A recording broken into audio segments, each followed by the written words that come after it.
sudah sewajibnya orang beriman itu harus nekuh, harus berpegang teguh dekat Al-Quran dan hadis. Jadi meskipun sampean punya buku motivasi umpamanya kata-kata bijak siapapun orang-orang bijak umpamanya, itu tetap saya teguh nikah Al-Quran dan hadis, karena tidak ada yang lebih bijak lagi tentang Al-Quran dan hadis. Jadi posisi Al-Quran nikah terbun Allah. Kita harus yakin itu bahwasanya Al-Quran itu memang benar-benar diturunkan oleh Allah. Nah, kalau kita punya keraguan, otomatis kita pun akan menghinakan Al-Quran. Cuma selalu dibahas Al-Quran itu jangan cuma sebagai rutinan baca, tapi harus diresapi, ajar untuk diresapi di Al-Quran, karena terbun Allah. Siapapun yang mendapatkan Al-Quran, insya Allah dia akan menjadi baik.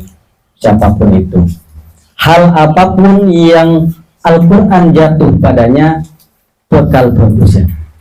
Ma anzalna alaikal Qur'an litashqa. Aku tidak menurunkan Al-Quran ini agar kalian jadi sulit, mereka.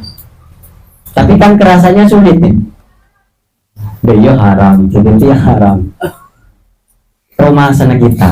Padahal kita itu sebetulnya di Allah ya, agar kita itu tidak melewati batas.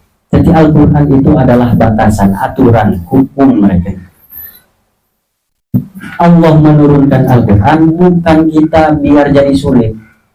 Dimanapun harus beraturan. Tadi nasnya itu sebelumnya, wa idh qala rabbuka lil malaikati inni ja'ilun fil ardi khalifah qalu ataj'alu fiha wa yusibu fiha wa yasfiku dima.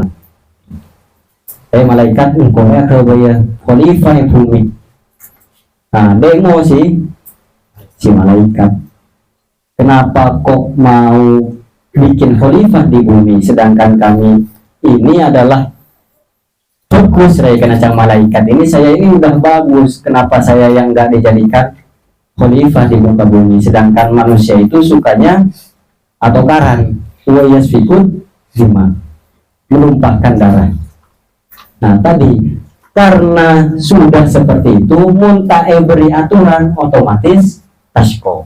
Jadi Allah menurunkan Al-Quran bukan untuk mempersulit kita, cuma kita itu tak sabar.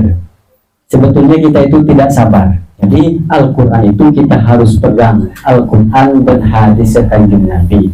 Cuma masalahnya tetap sambian meskipun cangking burung mau memegang Al-Quran dan hadis, itu tetap harus pemahamannya berasal dari ulama.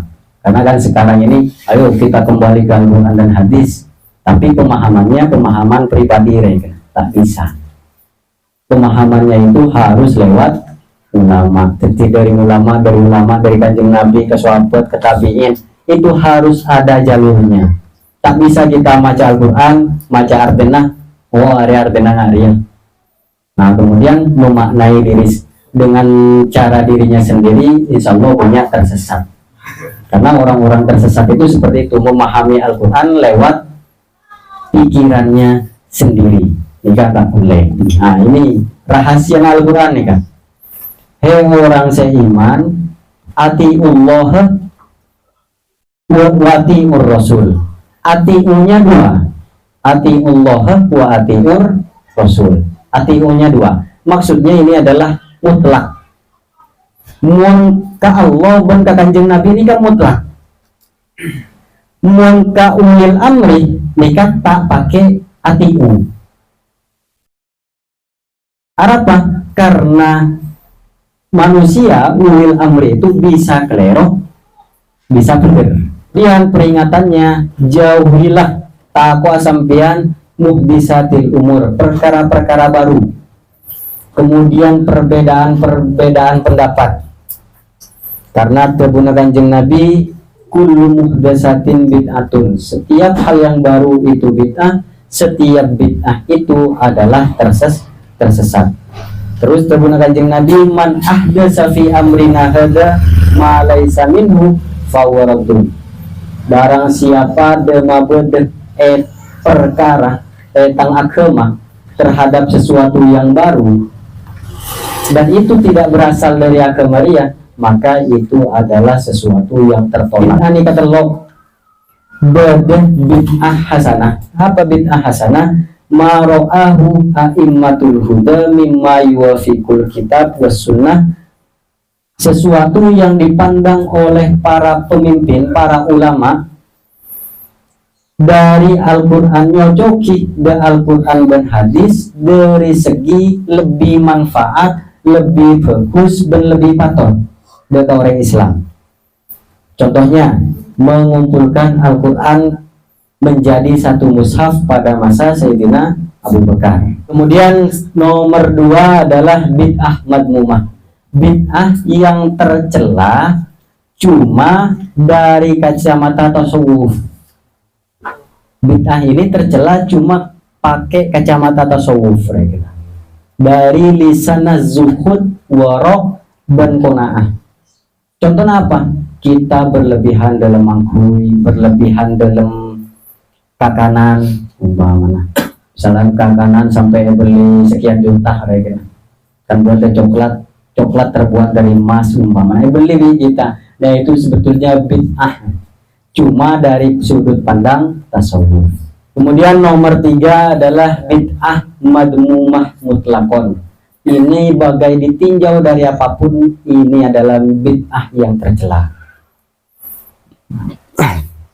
Sesuatu yang menyalahi Al-Quran dan hadis, kemudian menyalahi kesepakatan para umat Islam, ijma ulama, kemudian ini biasanya terjadi di dalam hal-hal yang bersifat dasar. Misalkan ada buaki bahwasanya Allah itu seperti makhluk, Allah yang di tangannya seperti makhluk. Nah itu adalah bid'ah mutlakon, bid'ah madmumah mutlakon. Bid'ahnya itu adalah tercela, sangat tercela. Sampean mapadah pangeran di makhluk, itu adalah hal yang sangat tercela, tak boleh kelak.